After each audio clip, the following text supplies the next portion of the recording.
up your pant legs, zip up your hats, and shave off your heads. It's time for Sounds About Light, a podcast about Kingdom Hearts Dark Road. I'm Sam. I'm Drew. Oh, my mind just went blank. Hold on. Well, that's okay. You also had internet problems at the same time, so I couldn't hear you for a little while. Oh, perfect. What happened this week? The Drouth Woodlands happened. The Drouth Woodlands. Magic Mirror. Oh, we get to see chibi old man Xehanort. We did get to see that, and we got to see the return of the Mirror Potion. Yeah, the mirror is it's odd. Dark Road really gives a lot of spotlight to the Queen of Hearts and the Magic Mirror, huh? Mm-hmm. I'm not complaining. Did you like this part better than the last part? Well, Sam, as I've already told you, I found out the secret sauce to make this good, which is I watched this whole video at 1.75, then 2 times speed, and so I enjoyed it a lot more when when it could keep up with how fast I can read. So, and I guess I would say by the end of this, it's like we're starting to actually get some of the story, which isn't just me seeing a Disney World for like the 5th time. So that was good. It's picking up. It's picking up a bit. It is interesting though. The Disney Worlds in this, they're not the Disney Worlds we come to expect. That's true. I guess it does seem to take place kind of like in between the Disney stories. Yeah, because the Disney stories happen to Sora, so they can't happen to Xehanort. Yeah, it does confirm something for me, that I wasn't ever really sure about, which is like the Disney worlds aren't just like on repeat, having the same things happen over and over again, which it sometimes has felt that way. It is so sad though to think like maybe Xehanort wouldn't have turned evil if he had ever been able to like watch Disney movies as a kid. Yeah, like Sora got to. That's right. That's why Sora's so nice. Mm-hmm. A little point of order. It's our apology corner. I completely forgot that after the final story update came out for Dark Road, they released a patch that tweaked some of the cutscenes. And the compilation we were watching was the older version. So there have been a couple of small changes. There was only one that affects the stuff we watched last week, and this is actually something that we talked about last week, is the question of, did they mean to imply that Xehanort was Dennis? Mm-hmm. And in the revised version of the opening cutscene, which is a montage of Dennis clips, and then we see Dennis crying and Xehanort wakes up crying, the updated version, there is no player character visible. I think they legitimately had a moment of, oops, we didn't mean to make you think that. It's so wild. It's like, what else were we supposed to think? Yeah, I mean, I know that the development of late Union Cross and especially Dark Road, it sounds like, was kind of troubled. There was a lot of delays, and I think what I've heard is that they kind of ran out of delays, and Square Enix was like, no, you have to finish this fucking game. We're so sick of you. Okay, I guess that makes some more sense then. Yeah. Here's another thing I had forgotten about Dark Road, and there'll be one more cutscene difference later at the very end. But here's the thing that I forgot about Dark Road. It is so non-chronological. Yeah, well, I get that. It seemed like you probably could have played this game like in any order, right? It seems like it, because we've got quote unquote the present, where they're looking for the older students. Then we've got a 1 year in the future. We have a 1 year before Dark Road. We've got a 3 years in the future. We've got like a 55 and a 65 years in the future. Yeah. And it just throws these in whenever. Yeah. I mean, yeah, I guess I was going to try to... Yeah, I can't tell if there was really any thought to it or not. It's very hard to tell. I kind of like it. I think I like it. I like Dark Road. I can't go down that road with you. But I like it whenever I'm actually getting backstory about Xehanort, which is not enough at the time. I mean, I guess the whole thing is backstory about Xehanort, but it's a lot of stuff I don't care about. And then with these, it's just, I don't care about his new friends or old friends, I guess. Yeah, they start to get a little personality this time, which I think I said this off the podcast. You would think that they would characterize them at the start, but why not characterize them in the middle? Yeah. Well, you see, Ericus runs away, and that's the only thing to know. And then eventually some other things, I guess. We begin with a flashback within the prequel, and this is a scene that we've already seen. I think this was like the opening of Kingdom Hearts 3 is Xehanort and Ericus playing chess and talking about the Lost Masters. Mm-hmm. I honestly don't think there's anything worth talking about here because we already have seen all of this. Yeah, I think that's right. We learned the name of the chess game, but I think that's later. Yeah, Alba and Otter. Fine. Great. Anyway, that's the beginning of this episode. It's episode 4, Cruel Clues. What a cool title. Vor is on an adventure with Xehanort and Ericus. They go to the Drouth Woodlands, and Vor runs away. We don't see this, but we hear about it later, that she just, like, wandered off chasing a butterfly. Again, I don't know how old she's supposed to be. She could be, like, 8, or she could be, like, 16. You said that they're supposed to be teenagers, right? It certainly seems like it, but she also acts like a literal child. Well, and I guess to be fair, Ventus was part of the Aqua and Terra graduating class. No, he was younger. He wasn't... Huh? He didn't take the Mark of Mastery exam. Oh, you're right. He didn't take the exam. Okay. And I guess he wanted to show off that he could hit balls. And he was also like 1,000 years old at that point, too. Just not just not aged. Well, he's been alive for 1,000 years. I suppose he's not biologically 1,000 years old, but yeah. Anyway, it's confusing. He hasn't been alive 1,000 years. He was born 1,000 years ago. Yeah, and then he got potted. Yeah. Vor wanders into the evil queen's castle and sees the magic mirror and the queen, and she waits until the queen leaves and asks the mirror a question, and we'll come back to that in a little bit. She returns to Xehanort and Ericus, and they overhear the dwarves. I guess there was like a tunnel collapse, and 4 of the dwarves have died. Yeah, it's tragic. A nation. Yeah, thankfully, they have more in the clone pods, so when Sora will be able to meet them all eventually. They're going to reconstruct. Wait, Sora hasn't been here. Never mind. Reconstruct them out of data from their hearts, and those are actually replica dwarves that Sora meets. Yeah. Let me skip ahead to when anything important happens. We do see Vor heave a gigantic boulder. Yeah, Vor's incredibly strong, and it surprises Xehanort and Ericus. Yeah, I don't know where that's coming from. I don't think that'll ever matter, but there's this is so dumb. They rescue the trapped dwarves from the mining tunnel, whatever. And Vor is like, "Wow, there's 7 of you. There's 7 of us. That's great." 7 sure is a number that comes up a lot. Yeah, it was good observation. Thank you. They fight some Heartless, and afterward, Ericus is literally like, I feel like this is a waste of time. It's good when a game tells you that it's been wasting your time. Again, when you write that should be your red flag of, have I written something that's not very good? Well, like you said, they were told to finish this fucking game, so... Yeah, a writer like turned in this first draft where it was like, and then they talk to the dwarves, and then they fight some Heartless, and then it doesn't really go anywhere, and then Ericus realizes that it's not really going anywhere, so they just go look for the mirror. The boss is like reading that, like, this doesn't seem very good. Anyway, hand this over to the animators. It's fine. They'll still spend lots of money on whatever gacha thing is associated with this game. They go to the magic mirror, and Ericus immediately runs up to it and asks, "How do I beat Xehanort at chess?" And everyone rolls their eyes, and it's funny. Mm-hmm. Xehanort asks, "Where are the upperclassmen?" And Ericus says, "Let's ask a more specific question. Let's just ask where they are one by one. Where is Vidar?" But then the queen walks in and says, "How dare you? Hey, remember Birth by Sleep, where I was surprised that the mirror wouldn't attack anyone and I had to use a potion to make it happen, and it seemed like I came up with it on the fly? Well, I did it all these years before." And she throws a potion at it, and they fight the mirror, and it's really boring and pointless. Yeah, she always carries around a potion of make mirror eat people. Yeah, but then by the time Aqua showed up, I guess she had kind of forgotten that the mirror needed the potion. Whatever. I kind of like this game, though. They beat the mirror, and they find that the queen has just walked away. Yeah. And they're like, "Well, that's great. We can ask it some questions now."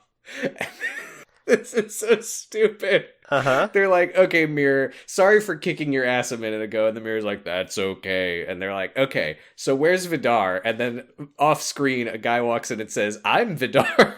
Why is it like this? I just feel like couldn't you have written something better as a story?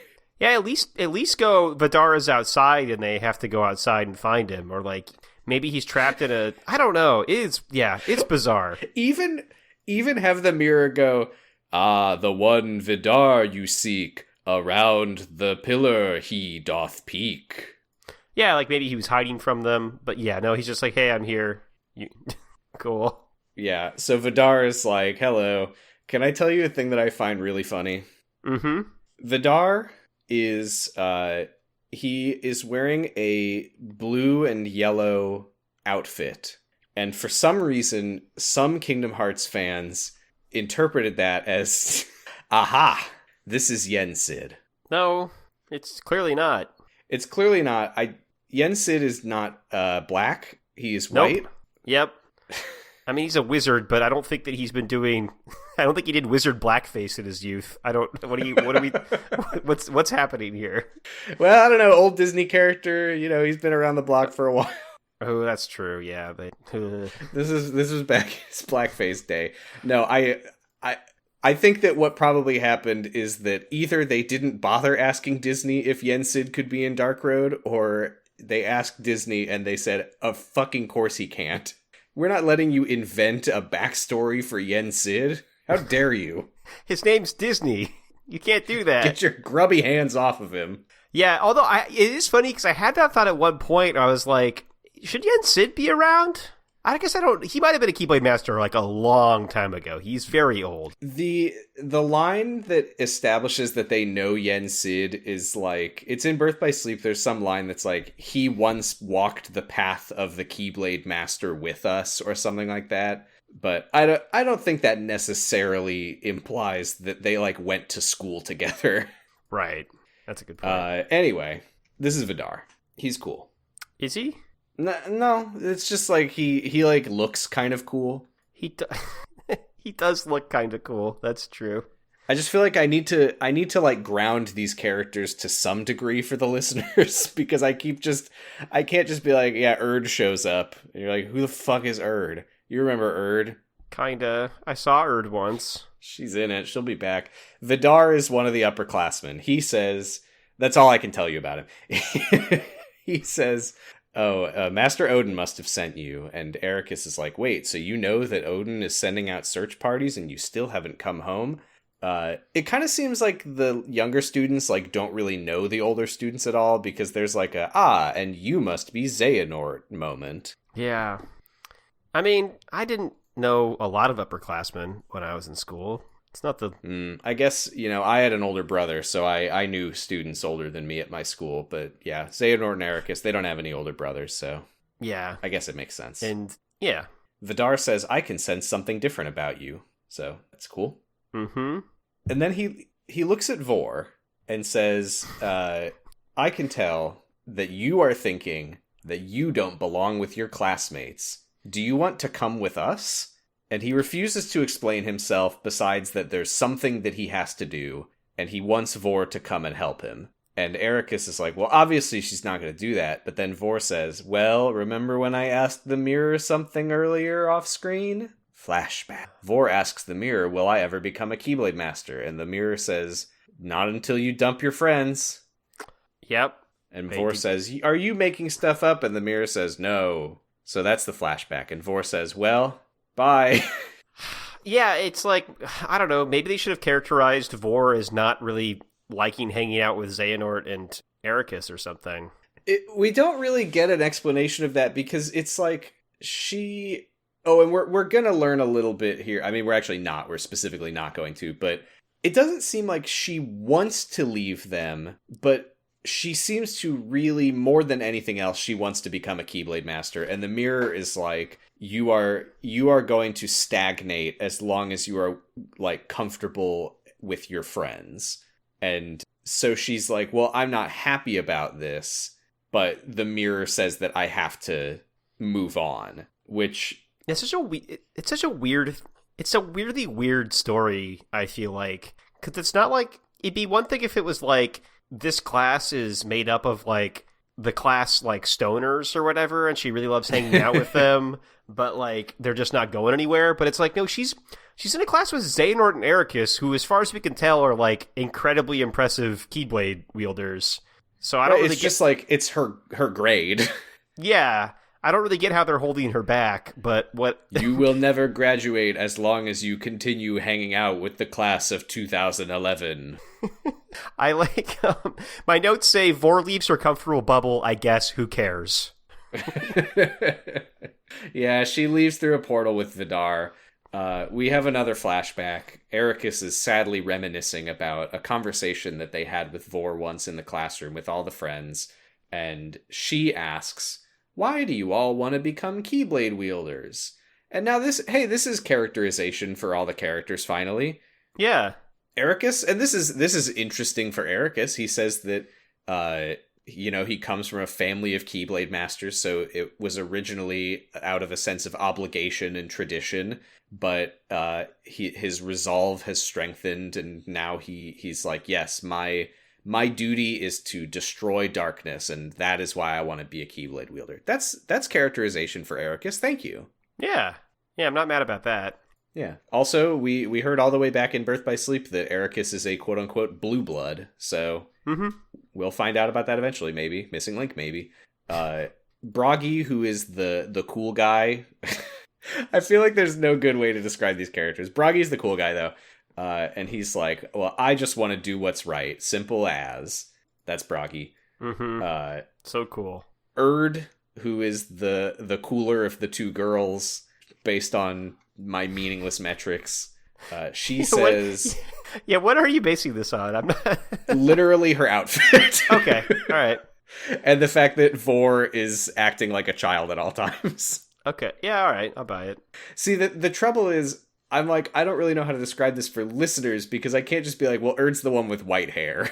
I think that is maybe the only characterization that has mattered so far. That she has white hair. I guess, yeah, I guess I'll give it to you. Erd does seem to be the one that's like competent and cool. We do see that a little bit later from now. So yeah, we'll get more time with Erd after this, thankfully. Yeah.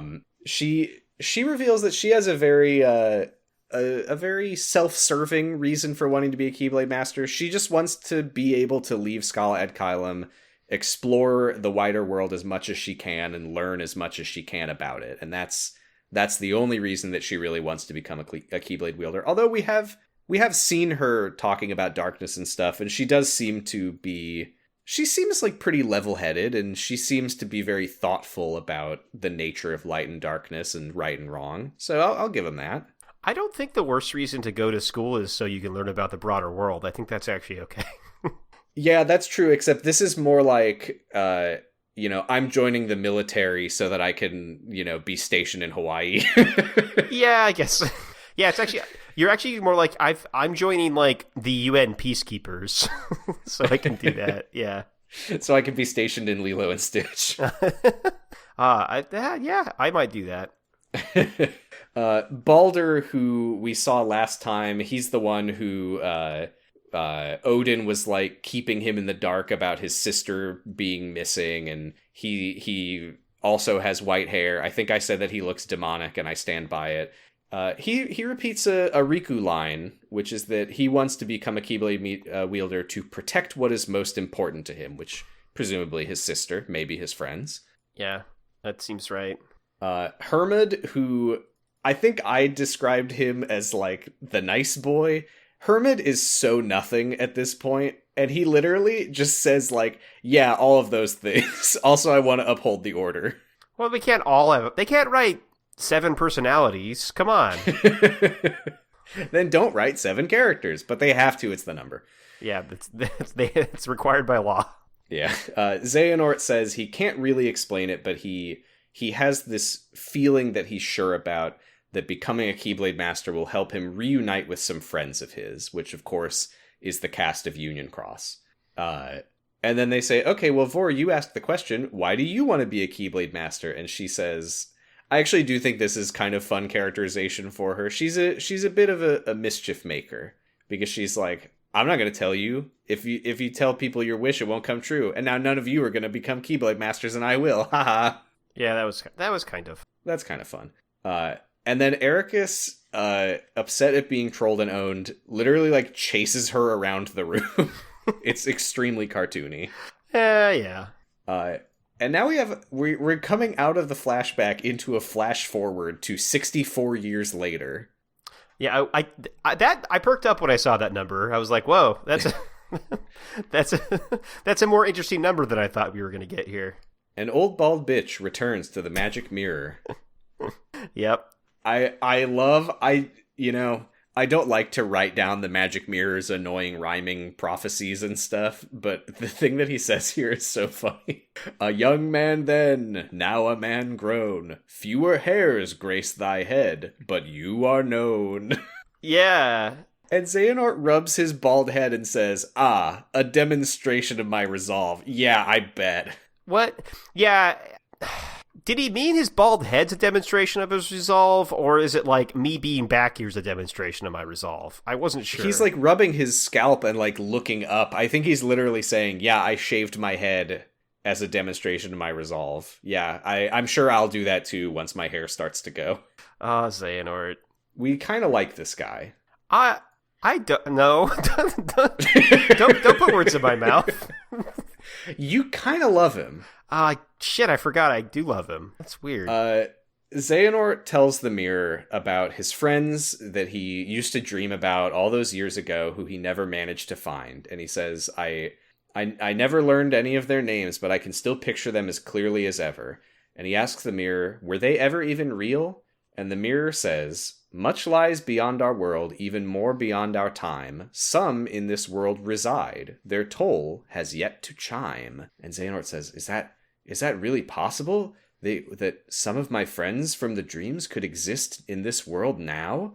And the mirror says that a boy bearing great light and darkness is in the Keyblade graveyard. And so Ventus. Yeah, so the reason that Xehanort found Ventus before Birth by Sleep is because he asked the magic mirror from Snow White. I didn't expect that. That was a twist, I guess? I kind of love it.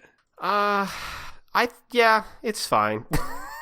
It's like the magic mirror is so like ludicrously powerful. It has like omniscient knowledge of the universe. And it's good that the characters never think, like, in Kingdom Hearts 3, if they were like, we need to find Ventus, Aqua, and Terra. Well, let's just go ask the mirror where each of them are. That would be boring. I like that it happens once. Well, only like a couple people actually know about it. Yeah. And let's keep it that way. I don't want to go back to Snow White. No. I do have some stuff that I want to talk about around this moment, because I think there's some interesting stuff here. I was referring to the Xehanort reports from Birth by Sleep, and we get Xehanort's perspective on his decision to look for Ventus and what he did when he found Ventus, because this was when he's spent some decades since becoming a Keyblade Master, and he's like, oh, I've accomplished so much, but I feel like I still have so much more to do, and I'm getting old as hell, and look at me, I'm so old. He feels like jealous that Ericus received the title of successor, so he is not like the master of Keyblading, but he's like, maybe I could take on a pupil of my own. So that seemingly is what led him to the mirror, that he was... I guess it's unclear what he wants. Is he like getting sentimental and thinking like, I hope this is my last chance to find my old friends? Is he thinking about finding a pupil? Is he thinking about finding a vessel? It's unclear. He is inscrutable at times. It seems like he is being a little sentimental in as much as he can be, because what he then follows up in his reports with is that when he found Ventus, he quickly recognized that he was too weak and also too light to be his vessel. And he immediately is like, okay, he'll make the Keyblade.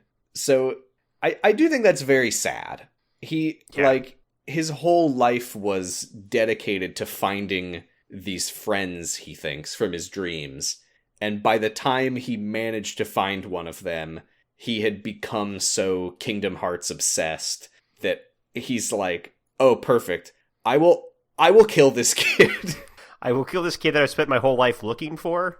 Yeah, because he like makes him fight the Heartless. They overwhelm him. He's like on the verge of death. Xehanort rips the darkness out of him, and he's like, oh, that didn't work. And he just like dumps him on a tree in the Destiny Islands to die. Yeah, that is more fucked up. It doesn't really give me any points towards Xehanort being a good guy or anything. No, certainly not. I mean, I think at the time of Birth by Sleep, we kind of interpreted him bringing Ventus to the Destiny Islands as like, you know, his evil, like the most care he can show a person is like, well, you can at least die here in peace. But now we have a better idea of like, he hated it here. Like, this wasn't his home. His home was Scala at Kylum. He could have taken Ventus to the cemetery where all of his friends were buried, but he chose to dump him on a tree and walk away. Yeah, it was more of just like a weird, like, I'm going to have your journey end where my mind began for some reason. Yeah, it is interesting. And I think I've heard a lot of people say that they don't like Dark Road because it feels like it's trying to rehabilitate Xehanort. I don't think it is. I think with more context, I think he actually comes across even worse. Well, yeah, because so far it's like you get to see that he had like friends and people that cared about him, and he still became a giant asshole. Yeah, and I do think it's interesting getting to see, you know, the Xehanort that we lost, you know, the good Xehanort that could have been if it weren't for the Master of Masters. Right. But I don't think that it rehabilitates him by any means. He's clearly incredibly evil. Yeah. Yeah, I mean, it's weird to find out. Yeah, it's super weird to find out that his motivation was to meet the friends from his dreams. Yeah, but he seemingly forgot about that at some point. Yeah. Well, we come out of this 64 years later 64 years later flash forward into a 55 years later flash forward. Correct. So we go back from Xehanort about to find Ventus to the scene that we saw in Birth by Sleep where Xehanort gave Ericus the scars. You know, Ericus is like, oh, you want the Keyblade? Why do you want it? And Xehanort's like, you know, I want to see if we are worthy of the precious light that we found after the Keyblade War. And Ericus is like, you know, has the darkness truly taken you? Not your concern. Zap, scars, youch. Yeah, that's interesting, I guess, to see. It's not new information, but I think it's interesting seeing how it like fits into Xehanort's trajectory. Right, that he had people there trying to take him back from the brink, and he still chose darkness. Yeah, and that seemingly this was the first time that Ericus really truly saw Xehanort as like too far gone. And also it kind of calls back to the that conversation they had in Wonderland that's like, it was actually Xehanort who asked Ericus if you ever were face to face with someone who the darkness had corrupted them so much that they didn't even know it was there, could you bring yourself to turn your Keyblade on them? And Ericus was like, I don't think I could do that. It took him 54 years, but he made it eventually. Yeah, and then he does it 2 more times, when he maybe shouldn't have. And then Xehanort kills him. Yeah, that's right. We come out of the 54 years later flash forward to a 7 years later flash forward. Hooray. This game is nuts. So, to place this in our timeline, 4 years after Dark Road is the scene in the cemetery where Xehanort says, I'm leaving Scala at Kylum. This is 3 years after that. Mm-hmm. So he's been away for some time now. He comes back to Scala at Kylum, and he kind of faces off against Ericus. They got their Keyblades out, and Xehanort tells Ericus that he has come to the conclusion that the only way to truly protect the world is to summon Kingdom Hearts. We learn that this is a year after they both became Keyblade Masters, but again, Xehanort is clearly frustrated that Ericus inherited more than he did. Yeah, definitely. Ericus received the Master's Defender, the Keyblade that we know used to be Brains, and we have historically known as Ericus's Keyblade, which came along with the title of successor. Xehanort, meanwhile, inherited the no-name Keyblade from the Master of Masters, and Ericus is like, you inherited a Keyblade belonging to a Lost Master. You should have inherited their resolve with it, which is a pretty good own. Yeah. Of course, he doesn't necessarily know that the Lost Masters were really, really trying their best to kill each other and summon Kingdom Hearts. Well, they didn't all know they were doing that. No. I think this is as good a time as any to talk about Master Odin. Sure, yeah. What the hell is this guy's deal? He might be Dennis. He might be Dennis. There was some suspicion last time about, like, the thing about Baldur's sister said the ones who return will be made Keyblade Masters. So what the standard way of things apparently is before your exam, you get to go around the worlds, broaden your horizons, then come back and take the Mark of Mastery exam. What the upperclassmen were told is, instead of your exam, go around the worlds, something, and if you come back alive, you will be a Keyblade Master. We're also learning that Odin gave Xehanort the Master of Masters Keyblade, which, as far as I know, has nothing to do with the normal graduating procedure. Right. So, is Odin instigating this somehow, or for some reason? It's unclear, but it really seems like Odin is up to some stuff. Yeah, he's just trying to stick with the new No Child Left Behind curriculum. Their Keyblade he's like, wheelers well, are all your falling classmates died. I feel kind of bad about it. Here, have this incredibly evil-looking Keyblade. Do you feel better? Is that good? Does that help? I don't know.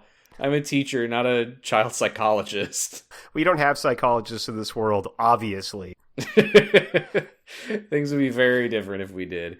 Xehanort says, I came to this world 9 years ago, and I've spent all this time contemplating what it means to protect the world. This wasn't an easy decision. Ericus says, how can you be so sure that such a drastic measure is really needed? And Xehanort doesn't answer him and just turns the question around on him and says, how can you be so sure it's not? Which is a very bad answer when we're talking about initiating the apocalypse. Yeah, who's to decide what's right and what's wrong? Is there really a difference? It is. I kind of wonder, this only is just now occurring to me, but I wonder if the reason that there's so many Norse mythology names is because this is all about, like, Ragnarok, perhaps? Oh, that could make some sense. I think Norse mythology is one of the mythologies that is most known for its apocalypse. It's true, yeah. Just something to think about. I don't know. I don't really have anywhere to go with that. No, but I think that, I was wondering why they were bothering to do that, and that does actually make some sense based on... I need to read an Edda. Right. Yeah, Ericus, which I think is fair, doesn't really have an answer for why do you think we shouldn't do the apocalypse. I mean, it's kind of a tough thing to answer. If somebody really thinks that you should do the apocalypse... This is a very extreme version of proving a negative. Right. Just like, well, it does... I think it's bad if everyone dies, and you go, well, I think it's good, and then there's really not much to say there. Yeah, and Ericus says, life has taught us very different lessons. And Xehanort says, you stand in my way as a Keyblade Master? And he says, no, as a friend. And they attack each other, and that fight, I guess ultimately nothing will really come of it, because they just go their separate ways. This might be the last time chronologically that they see each other before they're old men. As far as we know right now. Yeah, it could be. Really... This is the furthest flash forward until their fight as old men. Why did Ericus let him talk to his students? So, I think this is actually interesting and good characterization of Ericus, because I mentioned I was reading the reports. The first report that you get in Birth by Sleep is the letter that Xehanort wrote back to Ericus. Right. And he basically says in that letter, like, I want to thank you because, we were such good friends. I think of you as a little brother. And the last time we saw each other it ended so badly, which of course at that point was when he scarred Ericus's face. And he's like, I never apologized to you, and you reached out to me, and you're just such a good guy, and you've always wanted to see the good in me. And I think that is a very a very sad thing about Ericus, especially knowing that when Xehanort wrote that letter, he was like, okay, I'm remembering the timeline. When he wrote that letter, he had already met Terra, and he was like, this would be a great opportunity for me to turn Terra into a vessel. Oh, yeah, so he was just manipulating him. Okay. Completely. Yeah. And Ericus was like being genuinely nice and reaching out to his friend and being like, hey, I know that last time we saw each other, you attacked me. Or no, the last time they saw each other at that point was when he brought Ventus over, excuse me. Right. But yeah, Ericus is like, hey, do you want to see my students graduate? You know, old friend? And Xehanort's like, yes, I will turn one of them into my vessel. I will be one of them. That seems great, thank you. Thank you so much. That is the end of episode 4. Episode 5 is The Key to Each World's Order. Where are we? They all go back to Scala at Kylum. Vor is gone. They still haven't been able to find Balder, and they can't find Odin either. Yeah, that was surprising to me. Where'd Odin go? This seems very bad. Yeah. And they kind of talk about, like, what should we do now that we know that the upperclassmen, they're not missing. They have, like, abandoned their studies or whatever they're doing for some goal that they won't tell us about. And Hermod and Erd are kind of like, well, if Odin were here, he would probably tell us to keep looking for the others. Bragi, on the other hand, he doesn't want to abandon their friend Vor. He wants to go after Vor and try to bring her back. Ericus is also really blaming himself for letting her leave, and he and Bragi are kind of in agreement that they should go try to get Vor back. Yeah, it makes... I agree. I was like nodding my head along. Yes, this seems like a good plan. Little bit of characterization for Bragi finally also. Yeah. We know that he likes his friends and cares about them. Yep, that's a plus. Welcome to the story, Bragi.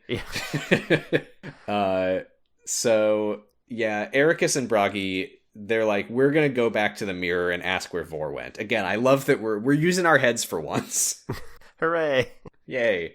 Xehanort, on the other hand, he's like, well, Vidar seemed like he was planning on coming back. He said something like, I can't come back until I finish this. Right. So he's like, let's just look for the others. We know Vidar and Vor are safe. They'll be back. But Ericus is like, what if Vidar is using her? What if he's putting her in danger? They're both being kind of shitty here because he's like trying to say, like, Xehanort, you're a bad friend. You don't even care what happens to Vor. And Xehanort's like, well, you're a bad friend because you're trying to manipulate her. It's like, is that what's happening? Yeah, and Ericus is like, I'm not trying to manipulate her. I'm trying to show her the error of her ways. And Xehanort says, like, well, you better find someone with a heart of pure light to weigh in on this, because we're not going to agree about it. It is funny that Xehanort tries to characterize trying to convince your friends they've made a bad decision as, like, I don't know, like, he seems to think it's bad to ever try to influence somebody to do the right thing. Yeah, which, I mean, I suppose that is very in character with Xehanort as we will know him. True. How dare you try to tell me that I'm being the worst person that's ever lived? Yeah.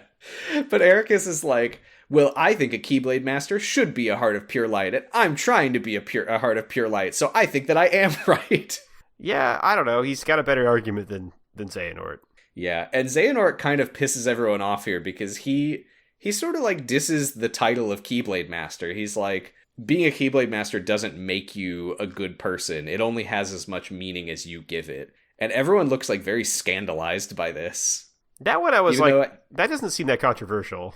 Yeah, he's kind of right. Like, yeah.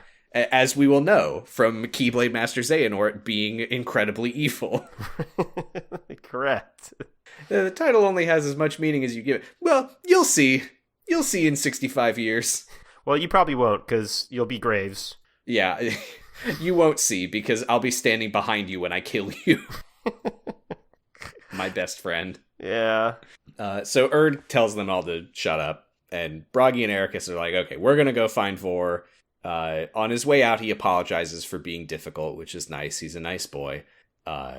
Mm-hmm. And, Xehanort, he's like kind of cool with it. He's like, whatever, Ericus is following his heart. We're taking different paths, but we want the same thing. And Erd and Hermit are like, you have such a beautiful friendship. It's not really how I saw it, guys, but okay. I wish that I had a friend who would gaslight me and tell me that I'm a bad friend. That's real friendship. I like that Hermit is like, should we go back and ask the mirror where the other students are? And Xehanort's like, no, that's a terrible idea. Why would that be a bad idea? I guess just because the game would be boring. Is that why it's a bad idea? He says the queen has probably, like, got their number at this point. Like, they can't just keep going back into her castle and be like, excuse me, I'm going to ask the mirror some more questions. Yeah, okay. All right. Fair enough. I mean, the real answer is that's a bad video game, but I'll take this over answer. Yeah. Which I will give them that one. I think that they made the right choice having them not go back, especially since Ericus and Bragi are going there now. Yeah. Yeah, true. You hate to do that thing where you're like, all right, well, fuck you guys, we're off, and then you're like, wait, we're also going there. Yeah, we'll take separate cars though. We go. I don't know where we are, but it seems very high up in Scala Kylum. I'm assuming this is like the top floor of the big central tower area. Mm-hmm. And this is where Odin is. He's looking trustworthy, and Vidar comes to talk to him. Was Odin here the whole time? I guess so. He was just at his looking window. Yeah, they didn't look very hard for him. Maybe they're not allowed here. I did write down that he looks like he's at the Genichiro fight from Sekiro. I haven't played it, but okay. Well, I have played it, but not very much because I am bad at it, which means that I don't like it. Oh, okay, fake gamer. I understand. Yeah, I was looking to see if there were any cheat codes to make it easier, but a lot of people got really mad at me. Yeah, because you were cheating yourself and the game. Yeah. Yeah. Vidar tells Odin that he's here to say goodbye, which is interesting considering that the last we heard from him, he was like, yeah, we'll be home as soon as we figure out our stuff. And now he's like, not really. No. Odin just completely ignores him, though, and is like, Vidar, be vigilant. Darkness like no other may soon be upon us. And Vidar, I do think his reaction is very funny because he was like coming here for like a dramatic goodbye. And Odin gives him this new information, and Vidar is like, what? Really? I mean, yeah. He was trying to do the Bender Futurama, I'm running away, and this time I mean it. Mm-hmm. But Vidar is like, what are you talking about? Oh, you mean the darkness from the worlds. We've been seeing this. And Odin says, nuh-uh. I'm talking about the true darkness. And he starts talking about the 13 original darknesses from the ancient times. And he tells us some stuff that we already know, but with a little bit of new contemporary information. He said, and this is interesting that apparently this information has been passed along. We do know that Ephemer, did it say at the end of Union Cross that Ephemer founded Scala at Kylum, I think? Yeah, I think that's right. Like, so I guess there is an information through line. Yeah, Brain looks up at the sky and they're like, the founder, Eric. Who we have a statue of from when he was a little boy. Ephemer. Yeah. Yeah. That was the only time we could get him to pose, was his little boy statue.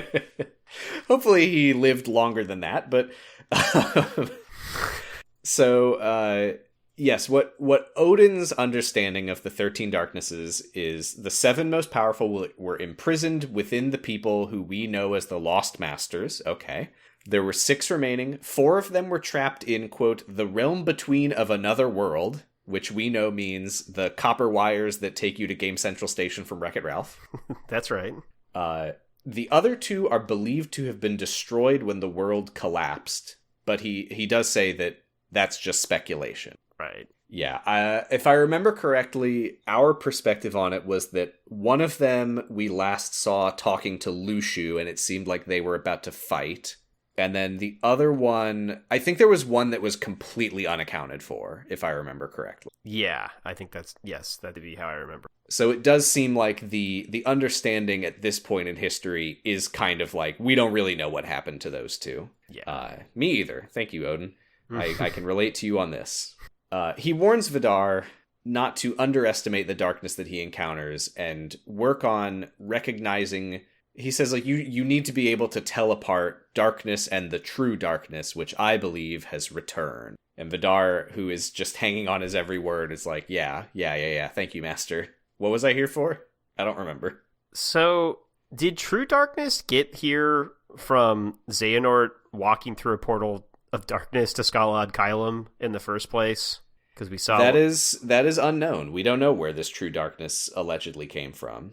Because it could make some sense if that's where he picked it up, because we know that some of the darknesses are in those portals and stuff.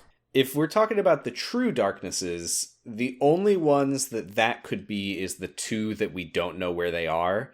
It is also possible, because we don't know what happened to the other masters, or the foretellers, rather. We do know that Lushu has been, a continuous presence in the world since that time. So it's possible that his darkness has escaped. We don't really know yet. Yeah, okay. Someone finally turned on the Wreck-It Ralph machine and they got out. The old man who runs the arcade plugged it in and the darkness flew out. No. Now hold on. Mm-hmm. Thinking about Wreck-It Ralph. Okay. In Wreck-It Ralph, Game Central Station is like a train station where each doorway leads to a tunnel that takes you to a different arcade game at the arcade. Yeah. And in Kingdom Hearts, one of those tunnels takes you to Data Daybreak Town. Yes. Does that mean that the old man who runs the arcade has a Kingdom Hearts Union Cross arcade cabinet? Yeah, he must. It's just like an arcade cabinet that he's running like Chromium on. That thing will really devour your quarters, let me tell you. Yeah. You get one cutscene and it's like, please insert another 4 quarters. Well, you pay for your gacha purchases with quarters. Oh, no. And it also would be like Gauntlet, where you just have a timer ticking and ticking and ticking, and you're like, no. Ephemer needs food badly. Anyway, Xehanort, Erd, and Hermod go to Beast's castle. Hermod says, Ericus is always talking about feeling the presence of darkness, and I feel like I can feel it here. And Xehanort says, if Ericus came here, he probably would have left already, and they all have a chuckle at how Ericus likes to run away. Ha ha ha ha.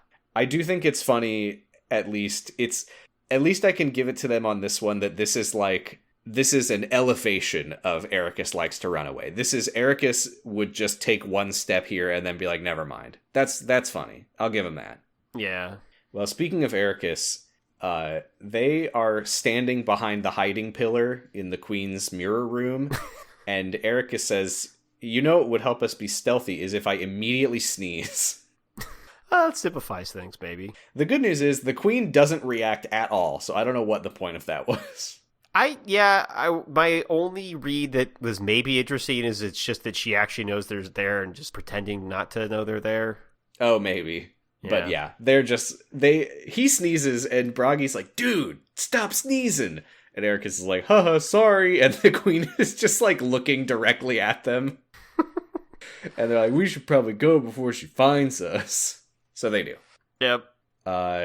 Xehanort and friends rescue Chip the teacup from some heartless at Beast Castle.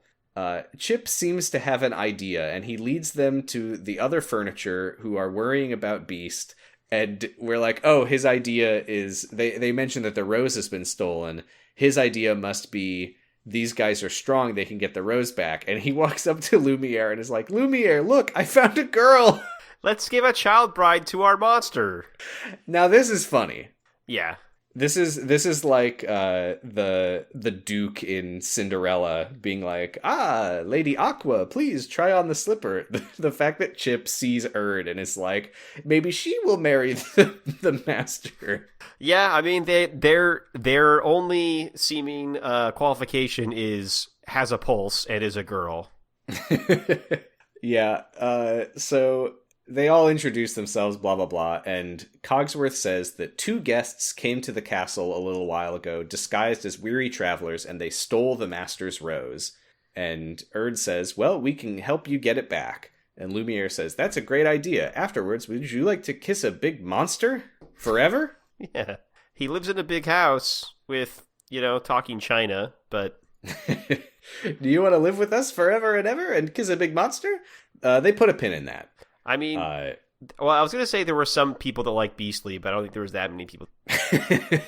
No, I mean, famously, nobody likes the prince after he is not the beast anymore.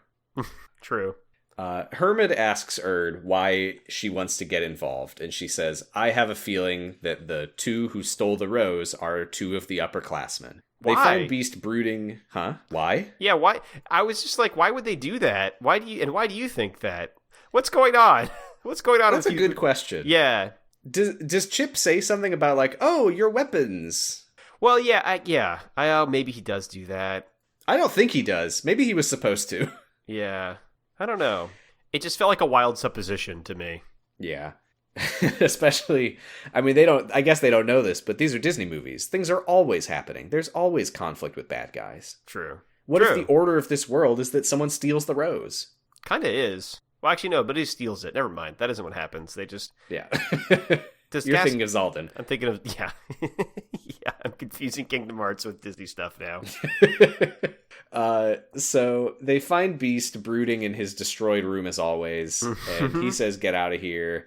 The Heartless attack. He sees their Keyblades, and he says, did your friends steal my rose? They had those weapons.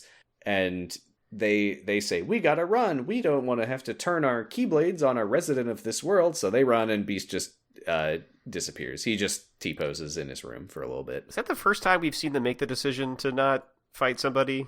I mean, they never fought anyone from Wonderland. Yeah, true. I guess not. They only fought the Heartless. Yeah, okay. All right. Yeah. So they kind of wonder what's going on. Why would the upperclassmen steal the rose? Could this have something to do with the exam? We don't know. They get attacked by more Heartless. Mm-hmm. These are the like gargoyle armor Heartless, and these guys are really, really a pain in the ass, and they're attacking a bunch of them, and it sucks. I don't envy them. They must have had to do a lot of gotcha pulls to win this fight.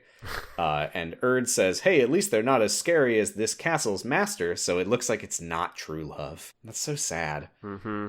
Oh, well. I guess this child can't marry this beast. Oh, well. Someone's probably shipping it on AO3. Yeah, I'm not, yeah. We'll that's, never mind. I was going to say we can do that and dive to the wiki, but I don't even want to make that joke. We'll never do that. I make a solemn promise.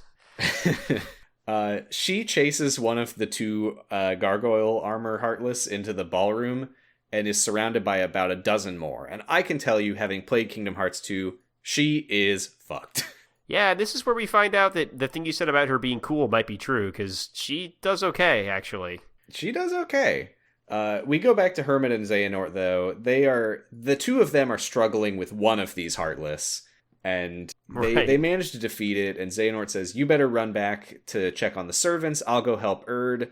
As soon as I get there, we'll outnumber it, and it'll all be good. And we go to Erd, who, to her credit, is holding her own until she almost gets killed. Yeah, well, only lasts so long.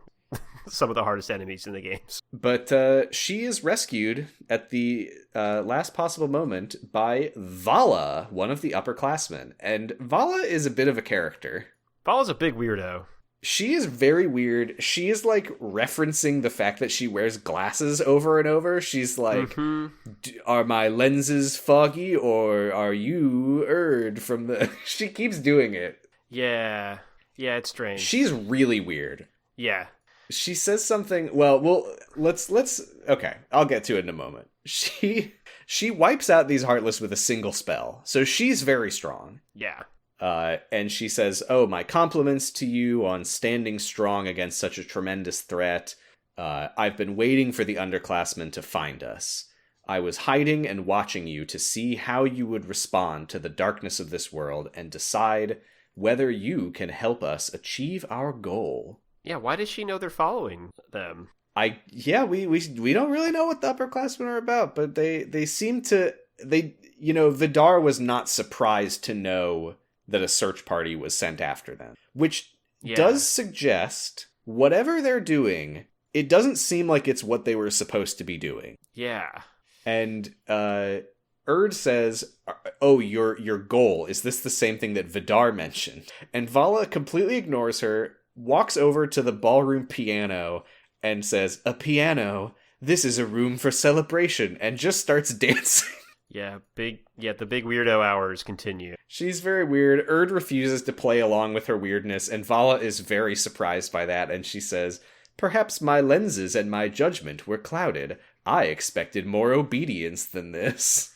Yeah, that's what I was like, what's your fucking deal? Obedience? What's happening? This girl gets like 15 seconds of screen time, 7.5 at 2x speed, and we really pack a lot of freak energy into it. Yeah. I don't think these upperclassmen are up to any good. No, it doesn't seem like it. I mean, Vidar seems okay. Vala seems incredibly shady. Yeah. So Erd says, I don't care that you expected obedience. I didn't come here to follow your orders. I came here to bring you home. And Vala says, "That's a shame. Well, goodbye. Keep that light shining bright." And then another student who is dressed like a ninja jumps into the room from nowhere, and he's holding the rose. Does he get a name? Does he even get any dialogue? Nope. He's just a ninja, then holds the rose, and then leaves. I think I looked it up, and his name is Vali, I think, which is very close to Vala. But it's probably just another mythology character. I was like, maybe they're siblings. I haven't really looked into what these characters represent. The only one that really strikes me as necessarily meaningful is Odin, because he looks like Odin and has one eye covered up by his big hat. Yeah, that's a slam dunk. Do you think that when they go to Avengers World in Kingdom Hearts 4, they're going to meet Loki and he's going to be like, "Have you met my siblings from Scala ad Kylum?" And it's going to be like, "What?" They're not going to see. I hope not. Yeah. Anyway, so before they leave, Vala is like, "Please, the rose is very essential to this world's order, so please return it safely." And the other student just fucking hucks it at her head. Yeah.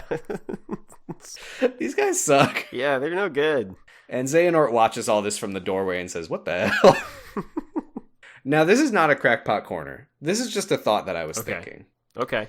Because, when they were in Wonderland, they were talking about the order of the world, and it all seemed to be in the sense of, like, the law. Mm-hmm. The Queen of Hearts is the ruler of this world. She is the one who sets the order of the world. Right. The Beast is not the ruler of his world. He's the ruler of his castle, but the world doesn't revolve around his castle, except in the meta, it's a Disney movie sense. Well, the world does seem to be like whatever you can access as a Keyblade wielder, and in that sense, he does rule the world, which is just this one castle, though, too. But the rose, if we interpret order as, like, ownership of the world and who sets the rules of the world, the rose is, A, not something that's in Beast's control, and B, not something that really relates to the governance of the world. And that got me thinking, when they talk about the order of the world, do they mean the copyrighted Disney storylines? I mean, I think, yeah, in a way. I think that is what they mean. The natural way of this world is that Beast needs to find a lady to kiss, and then he will become a human, and everyone will lose interest. Correct. It's vital that they lose interest. When Donald is like, "Sora, you can't disrupt the order of this world by telling Woody that we come from another world." I think that Donald is not saying you are breaking the law. I think what Donald is saying is Woody will decide to leave. He will get in a ship with Buzz, and they will leave the world, and then Toy Story 3 won't happen. Right, yeah. You need to respect Disney's, like, copyright and IP law. Right. The Heartless are violating the order because they are granting strength unto Clayton that will allow him to kill the gorillas. So they uphold order by killing him, like in the movie. Yeah. Yeah, killing him on top of an invisible chameleon, like the movie. Right. It's not exactly like the movie, but, Oogie Boogie explodes with bugs like the movie. That's order. That is order. Yeah, I think that's They were correct. ordered to do it by Disney. Can we have something else happen? No. Nope. Yeah. Nope. So order means copyright compliance to the IP.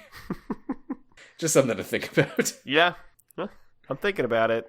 Anyway, they return the rose to the Beast. Everyone applauds. Lumiere says, "Hey, Erd, do you want to kiss the Beast and live here forever?" And she says, "That's okay. I have other shit going on." Fair. True. Very reasonable of her. Mm-hmm. 1 year later. Oh, I had a note here. We hadn't talked about this. Xehanort's Keyblade armor. This is the first we've seen of it, sort of, because this is the same armor that Xemnas wears in one of his many boss phases. Oh, is it? Huh. Yeah, just a little fun bit of continuity. That's interesting. Yeah. 1 year after this, Xehanort is walking through a corridor of darkness in his Keyblade armor, and he is getting blasted with darkness. We just keep seeing like clouds of darkness fart juice just like slamming him in the chest, and each time he goes like, ugh. Well, importantly, he dismisses his armor on purpose in order to get blasted by more darkness. Yes, he's narrating, as he often does at the beginning and end of an episode. He's narrating like, it's been a year since our adventure. The master decided that we should start preparing for the Mark of Mastery exam. We've already spent all this time abroad, but I decided to travel the worlds. It's evoking different emotions this time around. I wonder if these are latent feelings about leaving the Destiny Islands finally coming to the surface. And he thinks each time I come into these corridors, I feel the darkness getting deeper and deeper into my heart. I wonder if I'm strong enough to weather it without my armor. And this is... He gambles wrong. Not a good idea, although it does kind of seem like this armor isn't really that good. Yeah, maybe not. Yeah. And I think that...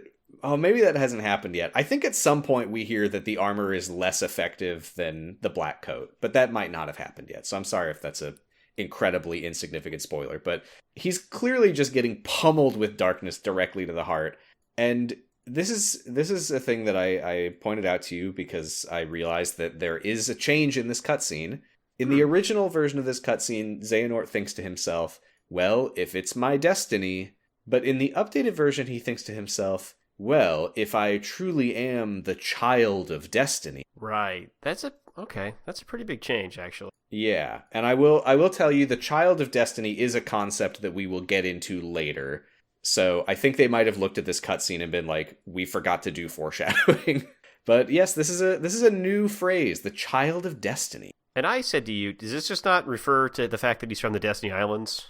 Xehanort clearly thinks that he is the child of destiny, which does imply that whatever he's talking about is related to the Destiny Islands. Could be Sora, could be Riku. Once again, Kingdom Hearts is kind of Star Wars, and it could be like, he thought he was the one that was going to bring balance to the Force, but it turns out it's Luke. Yeah. He's Darth Xehanort, for sure. He takes off his armor and immediately collapses. He gets owned so hard. It is pretty funny. It's not funny. It's an incredibly pivotal moment in his life, but it is also pretty funny that he takes off his armor and just immediately falls to the ground, and the darkness is still just absolutely hammering his heart. And a black coat guy, who we have to assume is the Master of Masters, walks in, which... Okay. I'll finish what happens here, and then we can think about this. He walks in, he sees Xehanort, and says... What does he say? He says, you must be, or you really are. He calls him the Singularity. Yeah, calls him the Singularity. That was surprising. I don't really know what to make of that.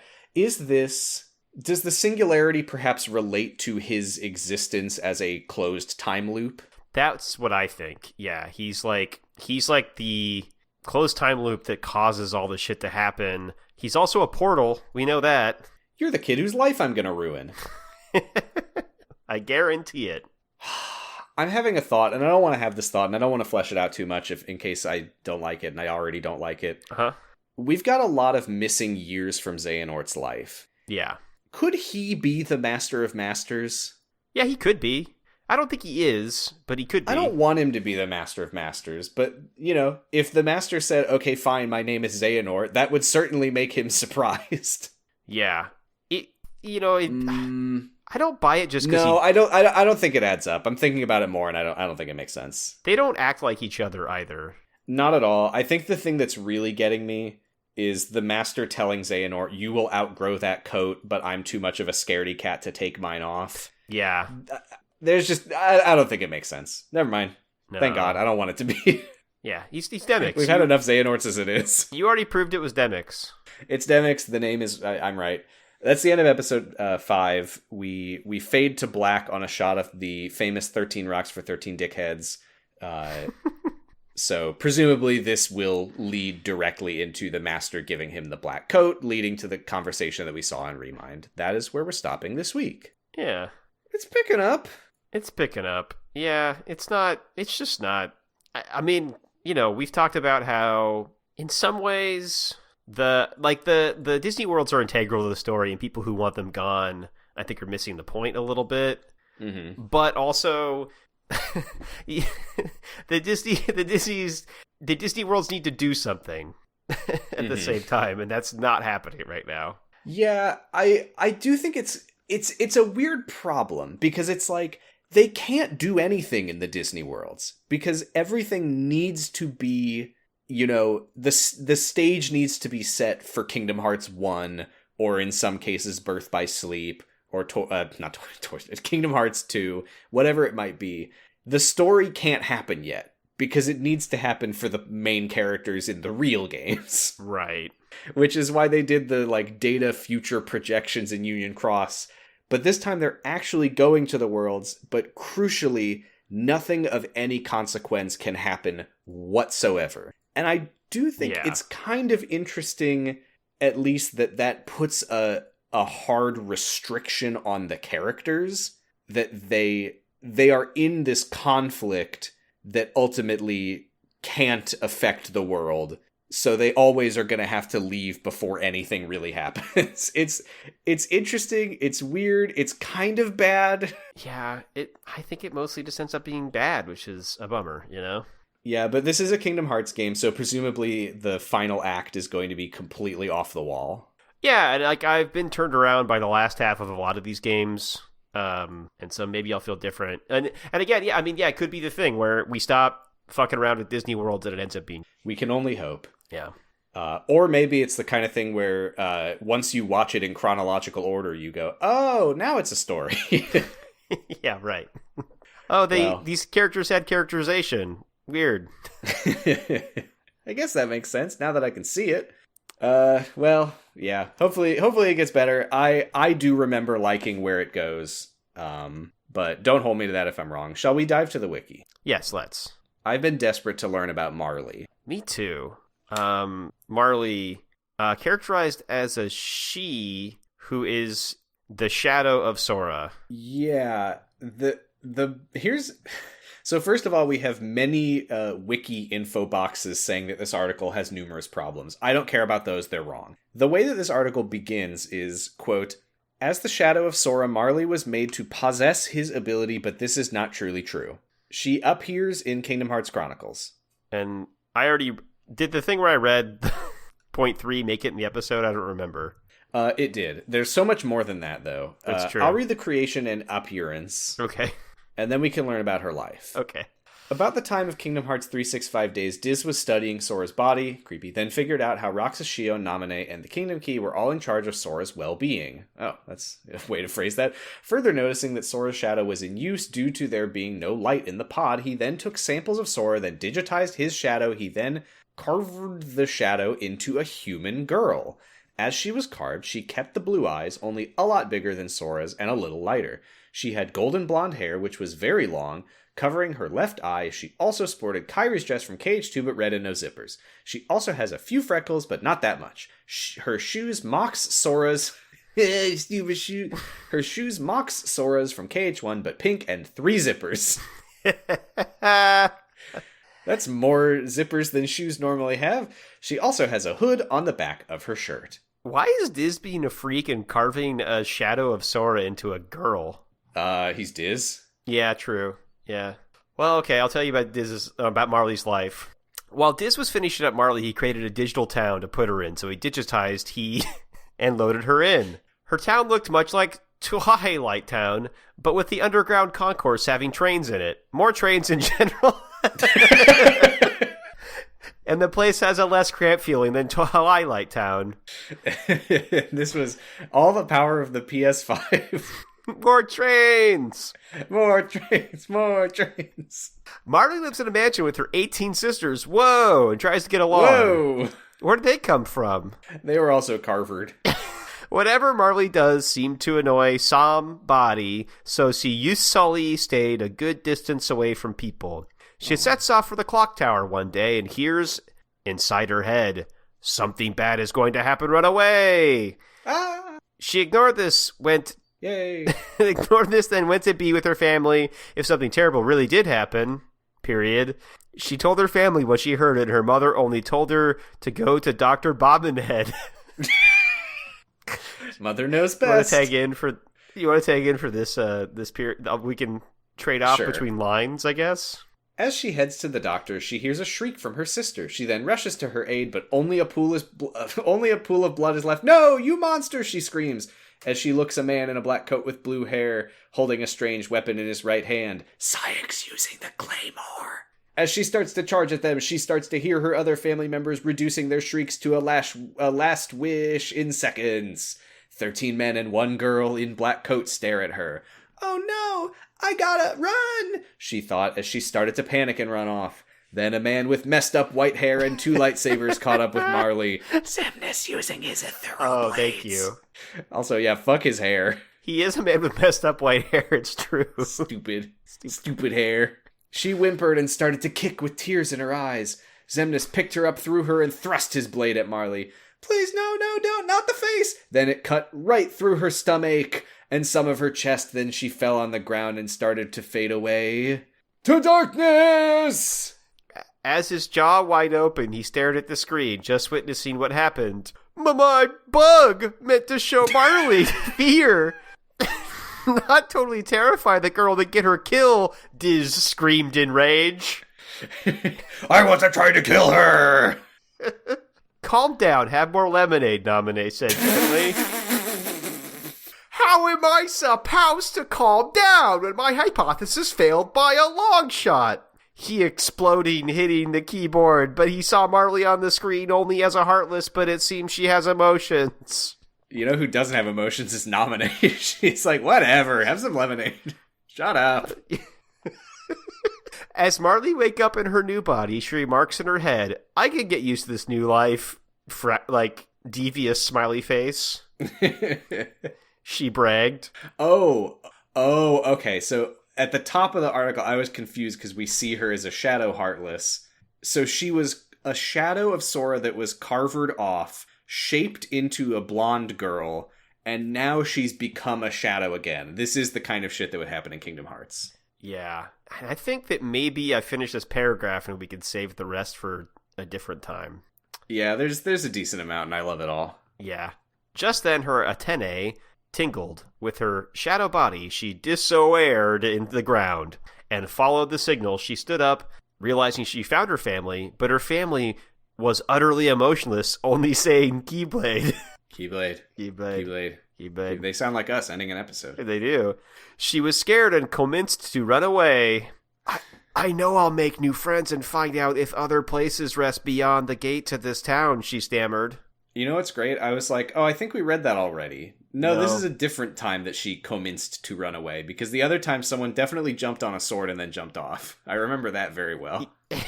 Yeah, that's the section in bold below. But I think that we can save the rest for a different time. Okay, that's fine. Yeah, I mean, that's really good. I really like this article. I love Marley. She's epic. And I like that characters had dialogue for Donald Duck to say. Yeah, me too. That's always a good thing. What does Donald say? Does Donald say, "How am I supposed to calm down when my hypothesis failed by a long shot?" Or does he say, "My bug meant to show Marley fear, not totally terrify the girl, then get her killed"? I like my bug, but it's also really long. I think that's why it's good. Okay. Yeah, we could do that. This is Wish Us Duck, the segment where we try to sound like Donald Duck after accidentally getting Marley killed with his bug. I'm going to need to hydrate real good before this one. Uh-huh. All right. I will do my best, as always. Okay. Nope. Hold on.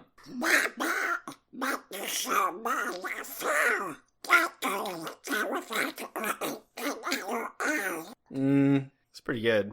I can hear the words you're saying, so that's got to be different than what but you also have them in front of you. That's true. Holy shit, that's really bad. It's hard to hold it in your mouth for that long. Don't take that out of context. Yeah.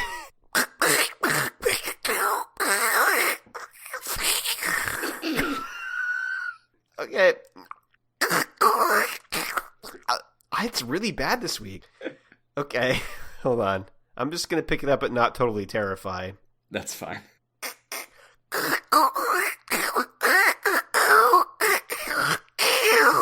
I can definitely hear the vowels. Yeah. That's all that matters. That's all you need. He's a duck of vowels. Yeah, and he's screaming in rage before drinking lemonade. I can't wait to read more of this. I love looking in my address bar and seeing Kingdom Hearts fanon.fanon.com/wiki/Marley # as she walked in, a sign said the Dark Society. If I'm going, good wiki, good story. Articles in need of expansion? I agree. Articles with no story attached? You're wrong. Yeah, come on. And now that the Super Nanny Fanon wiki is dead, it might be my favorite wiki. And then there was one. Mm-hmm. I'm so scared that this wiki is going to be assassinated. Me too, because the Winnie the Pooh adventure one got killed too. So they're dropping like flies. Well, I do see in the recommended articles in the sidebar, there's an article titled King Brian Connors, which is on Kingdom Hearts Unlimited wiki. Hey. So if all else fails, what the hell? This is what always happens. Can you link it to me? What? I don't see it. What is this? I don't know. This is on the Walt Disney Wiki. This is from Darby O'Gill and the Little People? What is this? Is this a real movie? It probably is one of those movies that's deep in the vault. Yeah, this is from 1959. Oh, sorry, this is not on the Disney Wiki. This is on Walter Elias Disney Wiki. Huh. Well, okay, if all else fails, we have this other wiki for something called Kingdom Hearts Unlimited, where I guess they go to some leprechaun movie from the 50s. Kingdom Hearts Unlimited Wiki has 2,785 pages, and it's all about this one person's fan project for Kingdom Hearts, apparently. Oh, yes. Our three heroes, Mickey, Donald, and Goofy, in ferocious action. Wow. Oh my god. Yeah. Okay, this is a giant fan project that is, what if Kingdom Hearts didn't have Final Fantasy shit in it? Yeah. What if the famous game Kingdom Hearts sticks primarily to its Disney roots literally? Holy shit, I'm sorry. I found this. There's a big list of all the Did you click on this link I gave you? An old scratch? An old scratch? What is he? I think he's a Chernobog Mickey Mouse. Oh my god. No, he's a daemon. Yeah. From Shehol's underground caves. Okay. I can't. The well is so much deeper than I knew, and I feel like we could spend an hour on this, so we need to end the podcast forever. We do. And also, look at this. Look at this. Kingdom Hearts Unlimited Wiki, A Freak Like Me Needs Company, is a villain song featured in Kingdom Hearts 2, An Empire of Dreams, originating from Spider-Man Turn Off the Dark. So this is just the lyrics of a song from the Spider-Man musical. Maybe. I don't know how it's possible anybody actually knows any songs from that musical. I certainly don't. Okay, well, if we run out of stuff to talk about, we actually haven't, because Kingdom Hearts Unlimited Wiki has our back. But I think for now we're wrapping up the podcast. Yeah, we are. Please don't kill this one, fandom. Please don't kill any of them. Yeah. Kill the company of fandom. Yeah. And migrate all the wikis to a better infrastructure. This person's made 2,785 pages of this, and that's more worthwhile than anything fandom has done as a company. Here's how you know that this person is taking the Disney roots seriously, is if you mouse over wiki content and you go down to heroes, the characters are listed as Mickey Mouse, Donald Duck, and Goofy Geef. Oh, yeah. He knows. We are not fucking around here. That is Goofy Geef, okay? Yeah. All right. We are on Blue Sky at Sounds About Light. I'm on Blue Sky at Posy Stress. And you're on Blue Sky at Achilles-Heelys. I don't have any particular plugs right now. Yeah, me neither. Perfect. We're on noisepace.xyz. There's other podcasts on there. Check them out. Diet Coke and Lilith's House of Snacks. Wow Cool Robot. Pod of Greed. And many more. And like we say at the end of every episode, Keyblade, Keeb. Was that one of my better Keyblades in Donald's voice? Well, the internet didn't let me hear it. Okay. So maybe. Listeners, write in and let me know if I did a good job for once. Yeah, send us a letter in the mail that says good job, please. Thank you, and goodbye. Bye.